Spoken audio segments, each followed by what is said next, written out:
Hello everyone. Today we are going to do the topic is transgender from the social justice. ये vulnerable sections के under आता है. We have already completed the issues with regarding children or disabled person. ठीक है, and child abuse, child marriage. We all have already covered. So today we are going to do transgender. कि इनके क्या issues हैं, इनकी क्या समाज में डेफिनेशन दी गई है, इनके लिए क्या केसेस आए सामने, हम इनके लिए क्या और बेहतर कर सकते हैं और सरकार ने इनको प्रोटेक्ट करने के लिए क्या क्या स्टेप लिया. So we will do one by one. Definition क्या होती है? डेफिनेशन में कहा जाता है कि transgender umbrella term for people whose gender identity expression does not conform to the normal traditional associated with the sex assigned to them at birth. ये definition किसने दिया था? वर्ल्ड हेल्थ ऑर्गेनाइजेशन ने दिया था. इसका मतलब होता है कि जो इंसान नेचुरली वो मेल हो या फीमेल पैदा हुआ, ठीक है, लेकिन वो उसकी जो अंदर की मतलब आइडेंटिटी है ना, वो कुछ और ही महसूस करी. फॉर एग्जांपल कोई मेल पैदा हुआ, एज अ मेल बॉर्न हुआ, लेकिन वो अंदर से क्या फीमेल के जैसा फील कर रही है, that is known as transgender. ठीक है, उसे ट्रांसजेंडर कहते हैं. इसका एक और एग्जांपल है, अगर बहुत ही शॉर्ट नोट्स आ जाए तो आप इसमें ऐसे लिख सकते हैं, gender does not match with gender assign at birth. ठीक है, ये शॉर्ट डेफिनेशन है. एग्जांपल आप दे सकते हैं द्युति चंद. ये कौन थे? ये एक एथलीट थे. He has face the gender related controversy. ये एक एथलीट थे और इन्होंने जेंडर रिलेटेड कॉन्ट्रोवर्सी फेस किया था. क्या क्या केसेस और लीगल माइलस्टोन आया इन लोगों के लिए? क्या क्या ऐसा लीगली चीज़ आई है जो इन्हें पॉइंट आउट करे या इन्हें कोई एक आइडेंटिफिकेशन दे? सबसे पहले आया था नालसा 2014. ठीक है, नहीं, उससे पहले आया था नाज फाउंडेशन केस. पहले मैं आपको ये स्टेप वाइज बताती हूँ. नाज फाउंडेशन केस में क्या हुआ था कि दिल्ली हाई कोर्ट में 2009 को पिटीशन डाली गई कि आर्टिकल सेक्शन 377 होमोसेक्सुअल रिलेशन को क्या मानती है? क्रिमिनलाइज मानती है. तो 2013 में इस केस को 2013 को नहीं, तो हाई कोर्ट ने क्या किया? हाई कोर्ट ने इसको पार्शियली स्ट्राइक कर दिया था. बोला था कि ठीक है, ओके भाई, मान लिया जाएगा तुम्हारी बातें. लेकिन 2013 में सुप्रीम कोर्ट ने इसको वापस रिवर्स कर दिया. इसने कहा कि नहीं, इसे वापस रिवर्स कर दिया. तो इसके बाद कौन केस आई थी? दैट केस आया था, वो केस क्या आया था? नवतेज सिंह जौहर 2018. ये केस आया. इसमें इस केस ने डीक्रिमिनलाइज किया है होमोसेक्सुअलिटी को और स्ट्रक डाउन सेक्शन. इस केस ने सेक्शन 377 को ये अनकॉन्स्टिट्यूशनल बता दिया. ठीक है, इस केस में. सो आपको उसके बाद फिर मैं बढ़ूँगी नालसा 2014. नालसा में क्या बात किया गया है कि जैसे पहले सिर्फ 2 ही रिकॉग्नाइजेशन थी, मेल और फीमेल. ठीक है, लेकिन थर्ड जेंडर नाम की भी चीज़ एग्जिस्ट करती है. ये किस में मिला? ये हमें नालसा में मिला. 2 जज की बेंच बैठी थी, that is known as Supreme Court 2 judgment. So आप इसे ऐसे याद करना. नाज फाउंडेशन केस आया, नाज फाउंडेशन केस को और मुकाम तक किसने पहुंचाया? नवतेज सिंह जौहर 2018 में. देन फिर बीच में कौन आया था? नालसा एक्ट आया था 2014. इसमें एक कोट है, history owes an apology to member of a community for a delay in ensuring rights. इसका मतलब ये होता है कि आपको नवतेज सिंह जौहर केस में, during the Navtej Singh Johar case, जो जस्टिस थे उनका नाम क्या था? इंदु मल्होत्रा. किस केस में थे? नवतेज सिंह जौहर में थे. उनका नाम था इंदु मल्होत्रा. इन्होंने कहा कि इतने सालों तक इन लोगों को राइट नहीं मिला, ये गलत था. हिस्ट्री को क्या करनी चाहिए? माफ़ी मांगनी चाहिए. This is the court, you can mention it. Next क्या आता है? की प्रिंसिपल क्या है? Social morality can not overshadowed constitutional morality. मैं आपको ये इसमें समझाती हूँ. अगर जैसे ट्रांसजेंडर, इन्हें भी हक है अपने रिलेशन बनाने का, ठीक है, लेकिन सोसाइटी से क्या मानती है? गलत.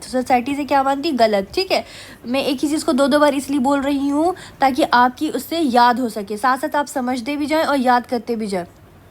से गलत मानेगी। लेकिन कॉन्स्टिट्यूशन ये भी कहता है कि जैसे आम नागरिक को अधिकार है तो इन्हें भी अधिकार वो मिलनी चाहिए। इसीलिए कॉन्स्टिट्यूशनल मोरालिटी ओवरराइड दी सोशल मोरालिटी। समाज से पहले क्या है?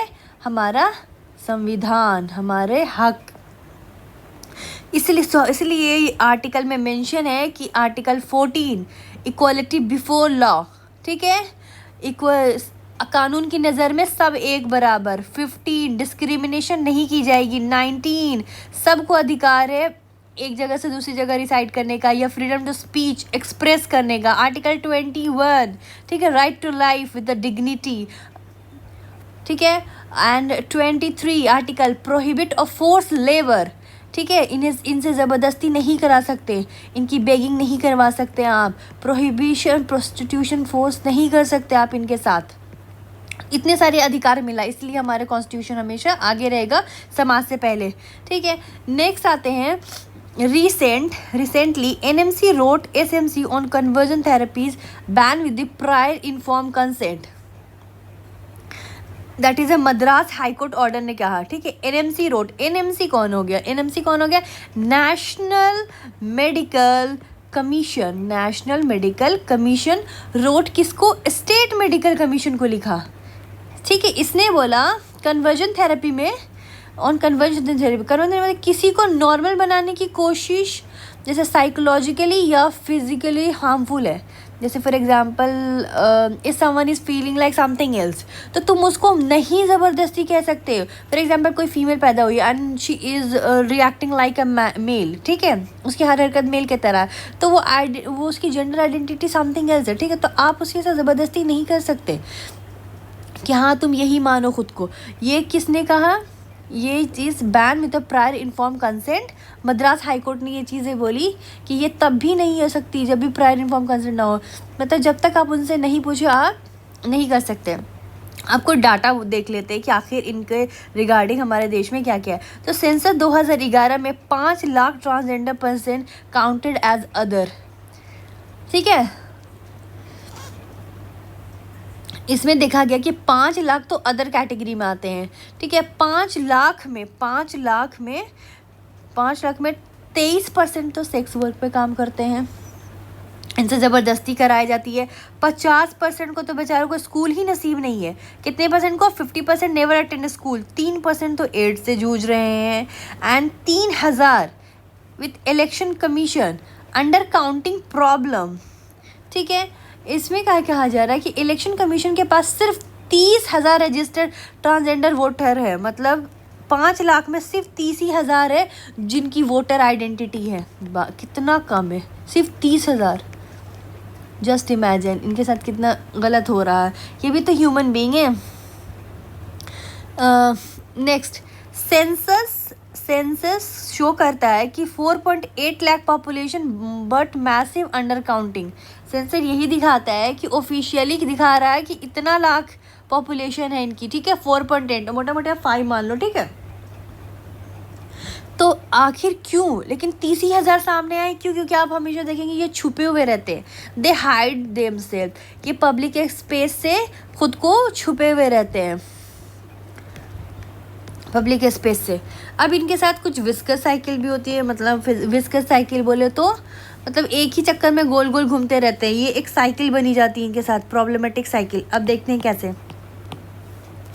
इश्यूज विस्कस साइकिल में क्या है कि सोशल एक्सक्लूजन, समाज इन्हें पहले तो एक्सक्लूड कर देता है, घर वाले इनके बेदखल कर देते हैं, भेदभाव किया जाता है इनके साथ। जब ये कर दिया जाएगा तो इनको एजुकेशन नहीं मिलेगी, स्कूल नसीब नहीं होगा इनके पास। अब ठीक है, लो हेल्थ, न्यूट्रिशन की कमी, स्टिग्माइजेशन, इनको लोग अछूत के जैसा ट्रीट करते हैं। रोज़गार नहीं मिलेगा तो भीख मांगेंगे, प्रोस्टिट्यूशन पर उतर जाएंगे, गरीबी, ठीक है। तो ये क्या ह्यूमन राइट वायलेशन है। सिंपल टर्म में आप ऐसे समझो कि एक चक्कर है, ठीक है। क्या है चक्कर में? क्या है? सबसे पहले घर से निकालो, घर से निकाल दिया तो स्कूल नसीब नहीं तो जॉब नहीं तो बेगिंग करना पड़ेगा, ठीक है। बेगिंग या सेक्स वर्क करना पड़ेगा। उसके बाद पॉवर्टी बढ़ेगी इनकी, पॉवर्टी बढ़ गई, पॉवर्टी बढ़ने के साथ अब्यूज़ तो हो गया ना, ये गरीब, ये साइकिल वापस यहाँ जाएगी। ठीक है, तो ये सारी चीज़ इनके साथ। अब कुछ स्पेशल इश्यूज देखते हैं जिनके साथ होती है, जो ये फेस करते हैं। That is a legal and institutional. Legal and institutional, legal में क्या है कि lack of legal protection. Lack of legal protection का मतलब होता है कि कोई स्पेसिफिक लॉ ही नहीं था 2019 से पहले, मतलब सरकार के नज़र में भी इनकी कोई प्रोटेक्शन नहीं थी। 19 से पहले तो कोई स्पेसिफिक लॉ ही नहीं बना था इनके लिए। अब ये क्या क्या हुआ, क्या क्या चीज़ आ गई इसके अंदर, तो आइडेंटिटी डॉक्यूमेंटेशन प्रॉब्लम। समझ में, आपने, मैंने एग्जांपल के साथ आपको बताया 5 लाख हैं जिसमें सिर्फ 30,000 की तो वोटर आईडी है। कितनी की? सिर्फ 30,000 की तो voter ID. No review against rejection. No review against rejection मतलब अगर कोई उन्हें रिजेक्ट करता है, जॉब या हॉस्पिटल है, तो कोई अपील मैकेनिज्म ही नहीं है उनको रिजेक्ट कर। नो रिव्यू अगेंस्ट रिजेक्शन तो कोई, ठीक है। नेक्स्ट आते हैं harassment and stigma by PM, police machinery. आपने हमेशा देखा होगा पुलिस उनको बहुत टॉर्चर करती है, पुलिस टॉर्चर करती है। So harassment and stigma by police machinery. Next है सोशल स्टिग्मा एंड डिस्क्रिमिनेशन। समाज भी ऐसे देखती है, ठीक है, अजीब तरीके से देखती है। फैमिली रिजेक्शन, पहले तो हमारी खुद की फैमिली उन्हें रिजेक्ट कर देती है। ओनली एक डाटा के हिसाब से सिर्फ 1% है जो फैमिली के साथ स्टे करते हैं और 99% को फैमिली घर से निकाल देती है। उनको कोई रिकॉग्नाइज नहीं करता है, उनके साथ भेदभाव होता है, ठीक है। नेक्स्ट आते इकोनॉमिक चैलेंजेस, वो बेचारे कैसे फेस करेंगे। अब कोई उन्हें पूछेगा नहीं तो जाहिर सी बात है पैसे को अपने रोज़मर्रा की ज़िंदगी में वो कितनी प्रॉब्लम फेस करेंगे। अनएम्प्लॉयमेंट, गरीबी इसी वजह से वो क्या करते हैं, बेगिंग करते हैं। इसी वजह से वो क्या करते हैं, अपनी रोज़मर्रा की ज़िंदगी चलाने के लिए ये सारे काम पे उतर जाते हैं। एजुकेशन अपॉर्चुनिटीज़ देखें तो 60% access and 89 no gold saving. No gold saving का मतलब है कि 40 के पास एजुकेशन का एक्सेस ही नहीं है। 60 को एक्सेस है भी तो 40 के पास बिल्कुल भी एक्सेस नहीं है, और कोई फाइनेंशियल सिक्योरिटी तो है भी नहीं इनके पास। इमरजेंसी में जैसे आम नागरिक जो होती है ना, गोल्ड फ्रीज बैंक में वो जमा करा के रखती है ना कि इमरजेंसी केस में कब उसे लेकर आए, इनके ऐसा कुछ भी नहीं है। हेल्थ केयर एंड बैरियर में मैंने आपको बताया कि 3% तो वो एड्स से जूझ रहे हैं, ठीक है। Apathy and lack of competency among the health provider, इसका मतलब है तो डॉक्टर को ट्रेनिंग ही नहीं है, डॉक्टर की कोई ट्रेनिंग ही नहीं है,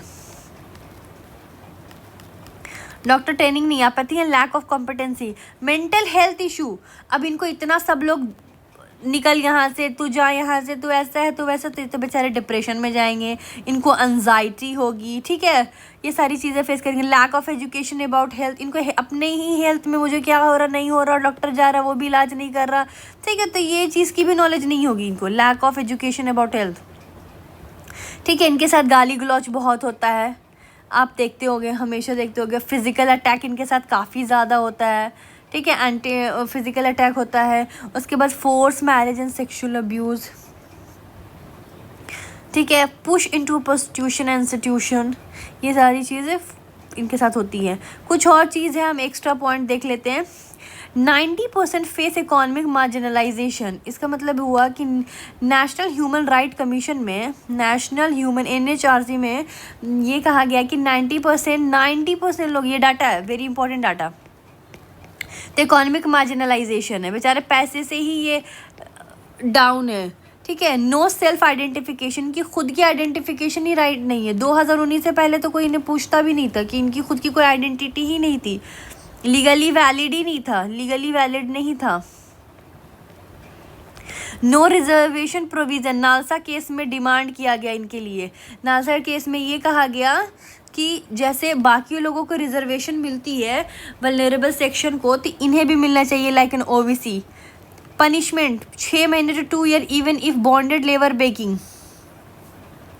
इसके अंदर में कहा गया, ठीक है, पनिशमेंट इसमें अंदर क्या कहा गया कि बेगिंग एक्ट के अंडर अगर ट्रांसजेंडर लोगों को जेल भी हो सकती है, आयरनिकली जो सिस्टम ये मजदूर किया वैसे सिस्टम से सज़ा, ठीक है। Cancel culture against TG community का मतलब होता है कि सोशल मीडिया और सोसाइटी में, जैसे कैंसल कल्चर मतलब इनको क्या किया जाता है, सोशल मीडिया या सोसाइटी में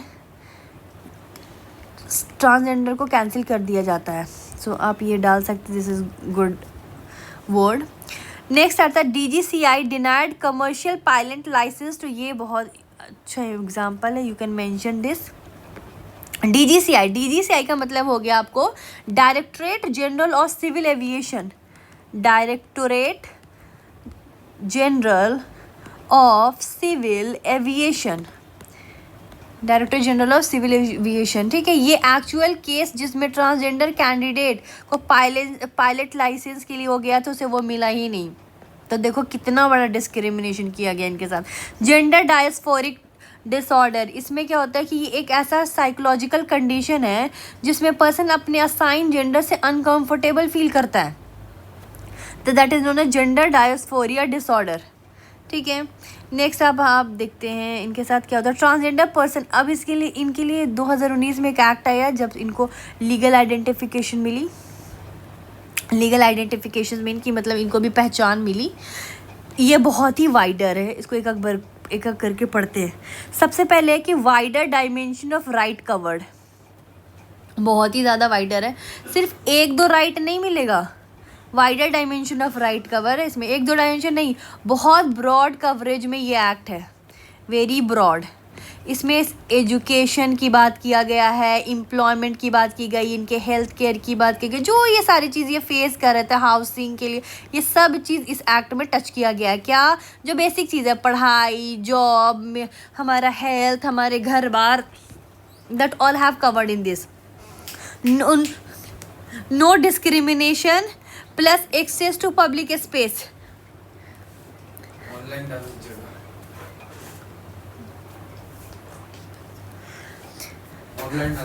no discrimination plus access to public space मतलब कोई भी अगर पब्लिक स्पेस में ये जाते हैं, चाहे हॉस्पिटल में जाते, स्कूल में जाए, मॉल, ट्रांसपोर्ट, तो वहाँ इनके साथ डिस्क्रिमिनेशन नहीं की जाए, ये चीज़ ये बोला गया इसमें। सेल्फ परसीव जेंडर आइडेंटिटी, ये सबसे इम्पॉर्टेंट है इस एक्ट में, ठीक है।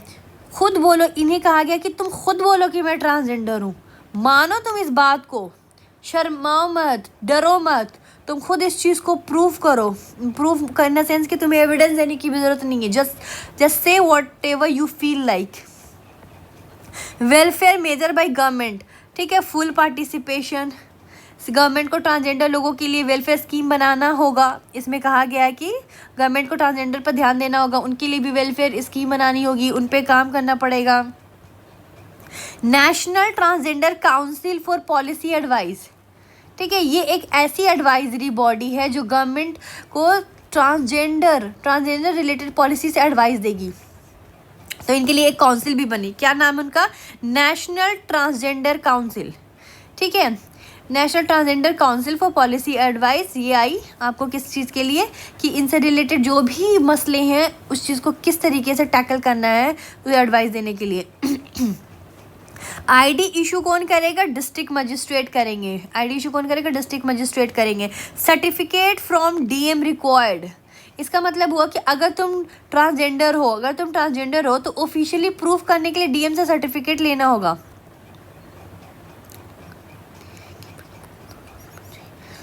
ठीक है, सेल्फ आइडेंटिफिकेशन के लिए आगे ये कहा गया कि सेल्फ आइडेंटिफिकेशन के लिए ज़रूरी नहीं कि तुम बस मुंह से बोल दो, ऊपर तो ये चीज़ कही गई थी, बट फिर बाद में ये कहा कि नहीं कह दो, you have to take a document certificate लेना होगा।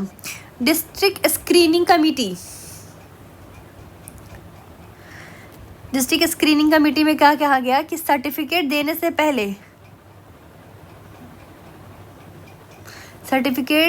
पहले एक कमेटी स्क्रीन करेगी। जैसे तुम्हें सर्टिफिकेट मिल गया तो डिस्ट्रिक्ट स्क्रीन कमेटी मतलब DSC वो तुम्हें स्क्रीन करेगी, तुम्हें क्लेम को वेरीफाई करेगी। ये डिग्निटी के अगेंस्ट माना जाता है क्रिटिक्स।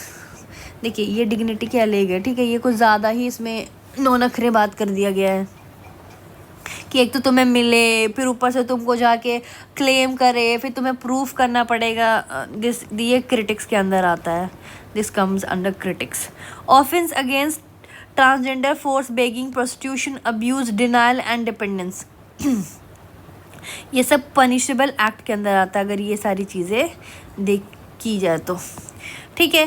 कंसर्न विद एक्ट, अब ये एक्ट के साथ क्या क्या मसले आए। सबसे पहले no explicit provision on reservation, बात तो की गई कि हाँ हमें दिया जाए, लेकिन इसे मिला नहीं। नालसा 2014 जजमेंट में सुप्रीम कोर्ट ने कहा था कि जो ट्रांसजेंडर लोगों को ओबीसी जैसी रिजर्वेशन मिलनी चाहिए।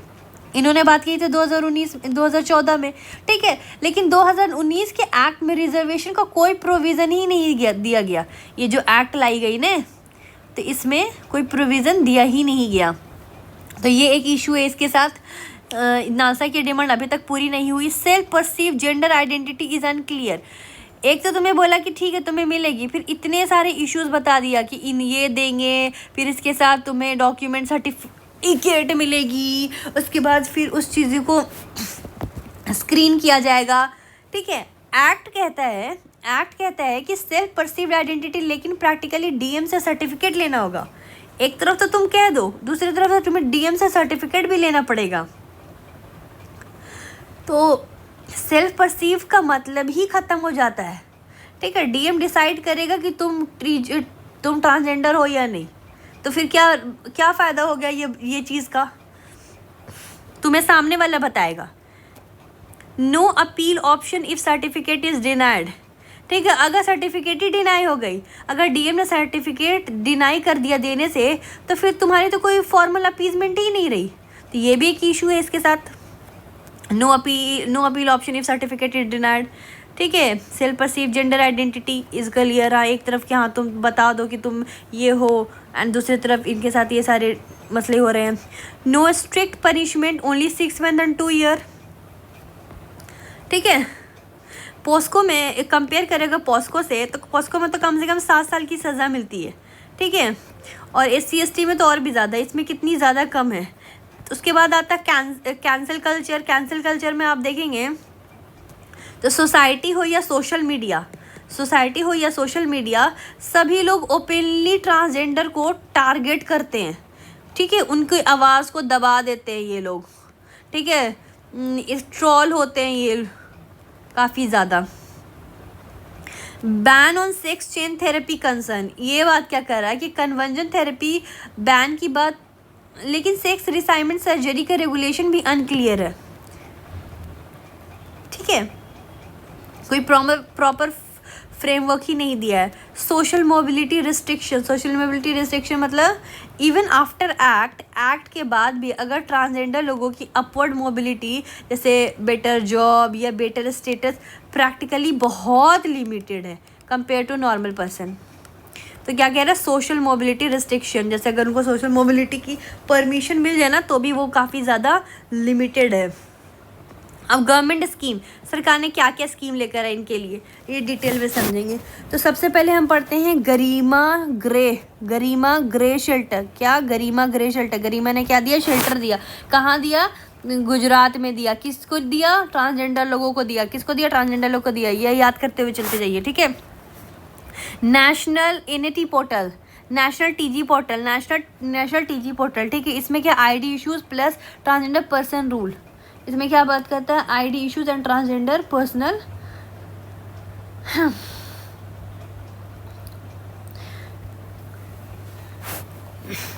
ट्रांसजेंडर पर्सन रूल्स इम्प्लीमेंट करना इसमें, ठीक है। एनसीटीपी बात क्या करती है, national council for transgender person. इसमें क्या, ये पॉलिसी एडवाइजरी बॉडी, हमने ऊपर पढ़ कर आया, पॉलिसी एडवाइजरी बॉडी एनसीटीपी।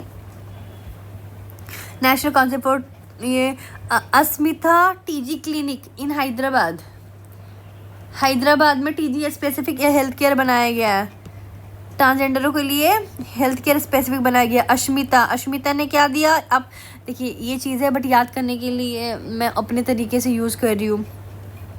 अश्मिता ने क्या दिया? हेल्थ सर्विस दिया। किसको दिया? ट्रांसजेंडर को दिया। स्वीकृति स्कीम उड़ीसा गवर्नमेंट का ये स्कीम है, ठीक है। इसमें umbrella scheme multiple benefits provide की गई है, जैसे उनकी हाउसिंग, शेल्टर, जॉब, ये सारी चीज़ें। स्वीकृति स्कीम, स्वीटी लोग कहाँ रहते हैं? उड़ीसा में रहते हैं। स्वीकृति। Centre of excellence for TG in AIIMS and Delhi. Research and treatment की बात किया इसने। रिसर्च एंड ट्रीटमेंट कौन? सेंटर ऑफ एक्सीलेंस कहाँ? एम्स दिल्ली में। बजटिंग एंड मेन स्ट्रीमिंग, ठीक है। आपको इसमें क्या कह के बजटिंग मतलब आपको link sustainable development goal 4 and sustainable development goal 5 से इसे लिंक किया गया है। बजट में भी इनको इंक्लूड किया जाए, मतलब इनके लिए भी बजट में इंक्लूड किया जाए। Livelihood and skilling, beautician training वगैरह दो इनको, ठीक है। वोकेशनल स्किल दो इनको ताकि ये कुछ कर सके अपने जीवन में। लाइवलीहुड। जेंडर न्यूट्रल यूनिफॉर्म है मतलब केरला में जेंडर न्यूट्रल ड्रेस कोड लाओ। न्यूट्रल ड्रेस कोड, इनके लिए कुछ अलग सी चीज़ नहीं होगी, ठीक है। इसके बाद क्या? पॉलिसी बाय जीओके मतलब गवर्नमेंट ऑफ केरला ने और क्या पॉलिसी लेकर आई थी? Free sex reassignment plus monthly pension. Free sex reassignment plus monthly pension कितनी मिलेगी? 2600 रुपये, ठीक है। Transgender in Kochi and Chennai metro, ठीक है। इसमें क्या किया गया? इनको इंक्लूजन इन वर्कफोर्स में इनको इंक्लूड किया गया। कहाँ? कोची और चेन्नई में कहाँ गया? कोची चेन्नई में। TGS sport meet in ISL, Indian super league, sports में भी इनको ऐड किया गया, इनको खेल कूद में भी ऐड किया गया, ठीक है। सेपरेट टीजी सेल इन प्राइजन, ठीक है, मतलब इनिशिएटिव। गवर्नमेंट ऑफ केरल ने एक इनिशिएटिव लेकर आई है कि मेल और फीमेल दोनों से अलग सेल डिग्निटी के लिए। सेल इन प्राइजन्स, ठीक है। अब आते हैं योग्याकार्ता प्रिंसिपल है। इसमें 61 प्रिंसिपल्स की बात की गई है, ठीक है। 2006 में इंटरनेशनल एक्सपर्ट ने ये 61 प्रिंसिपल बनाए थे। कौन? इंटरनेशनल एक्सपर्ट ये 61 प्रिंसिपल बनाए थे। ये सेक्सुअल ओरिएंटेशन और जेंडर आइडेंटिटी के रिगार्डिंग है। ठीक है। ये उसको डिफाइन करता है। क्या करता है? डिफाइन करता है। Recognise as a human right, कि इनको भी ह्यूमन की तरह अधिकार मिलना चाहिए। कोची ने अडॉप्ट किया जेंडर न्यूट्रल यूनिफॉर्म को। मैंने अभी आपको बताया ना कि यूनिफॉर्म बनाई गई इनके लिए, ठीक है। Gender neutral uniform. नेक्स्ट आते हैं वे फॉरवर्ड। चलिए कुछ वे फॉरवर्ड पढ़ते हैं कि और क्या बेहतर किया जा सकता है इनके लिए। तो सबसे पहले वही योग्याकार्ता प्रिंसिपल, 61 प्रिंसिपल आए इनके लिए। इनको भी freedom of sexual orientation as a part of human right, इन्हें भी ह्यूमन राइट का अधिकार में शामिल किया जाए। इंडिया को फॉर्मली अडॉप्ट करना चाहिए, इंटरनेशनल कमिटमेंट दिखाना होगा, ठीक है। एंड इन चियोन strategy make the right real. इसमें क्या कहा गया है कि देखियो एशिया और पैसिफिक रीजन के लिए डिसेबिलिटी और मार्जिनलाइज ग्रुप को राइट इम्प्लीमेंट करने की स्ट्रैटेजी है ये एक तरह से। मेक द राइट रियल का मतलब ये है कि जो मार्जिनलाइज पीपल है उनको उनका अधिकार बिल्कुल मिलना चाहिए, उनको उनका राइट्स बिल्कुल मिलना चाहिए। राइट सिर्फ पेपर पे नहीं हो, उसको हकीकत में भी बदलो, ठीक है। इसीलिए इसको कहा गया make the right real. Right को सिर्फ पेपर पे मत लिख के छोड़ दो। बिवाको मिलीनियम फ्रेमवर्क बहुत millennium framework global disability inclusion framework incentive companies to recruit TG person. इसका मतलब ये हुआ कि ये डिसेबिलिटी फ्रेमवर्क है लेकिन मार्जिनलाइज कम्युनिटी के लिए भी एप्लीकेबल है। ये डिसेबिलिटी के लिए है, this is for the disability, बस में ट्रांसजेंडर भी इंक्लूड हो गए हैं विवाह को, ठीक है। कुछ अब आप बात करते हैं लीगल रिफॉर्म में क्या आ जाएगा? जैसे हमने आपको देखा कि 2019 के एक्ट में जो गैप है, जो हमने पढ़ा ना, सेल्फ आइडेंटिफिकेशन को लेके इतने ड्रामे हैं कि ये डीएम उनको सर्टिफिकेट देंगे, फिर उनकी स्क्रीनिंग की जाएगी, तो ये सारी चीज़ को फिक्स करो। लीगल रिफॉर्म करो, अवेयरनेस कैंपेन चढ़ाओ, ठीक है, सोसाइटी को सेंसिटाइज करो, उनके बारे में भी बताओ कि वो भी इंसान है, ठीक है, वो जानबूझ के नहीं है, वो जानबूझ के नहीं है, बहुत सारी चीज़ें नेचुरल है उनके साथ, सो जस्ट एक्सेप्ट देम।